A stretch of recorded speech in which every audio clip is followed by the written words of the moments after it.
আপনি যদি খলিফার দেওয়া এই হাদিয়া গ্রহণ করেন তাইলে খলিফা সুনিশ্চিত হবে যে আপনি তাকে মাফ করেছে। লোকটা চলে গেছে, ইমাম আবু হানিফার কাছে বলছে।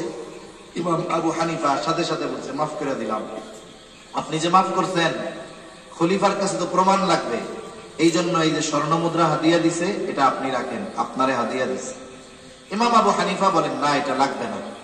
ওই লোকটা বারবার পিড়াপিড়ি জোরাজুরি করতেছে, বলে আপনি রাখেন, আপনি খরচ না করেন, এটা আপনি মানুষকে সদকা করে দিয়েন। আমারে বলেন তো, কেউ যদি চিন্তা করে আমি টাকা পয়সা চুরি করে আইনা মানুষকে সদকা করে দিব, সওয়াব হইব?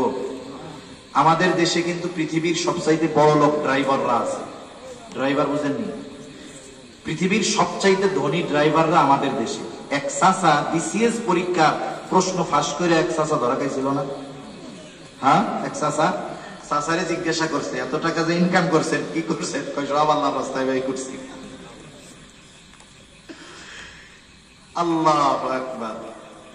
এখন বলতেছে আপনি খরচ না করেন, এটা দান সাদকা করে দেন। ইমাম আবু হানিফা এবার বলে, তোমার খলিফা যে আমারে হাদিয়া দিল এটা পাইলো কই? এটা কি তার নিজের সম্পদ নাকি? বলে না, এটা উনি রাষ্ট্রীয় কোষাগার থেকে দিয়েছে। আপনারা বুঝে থাকলে একটু জবাব দেন তো, বাংলাদেশের যেই রাষ্ট্রীয় সম্পদ এটার মালিক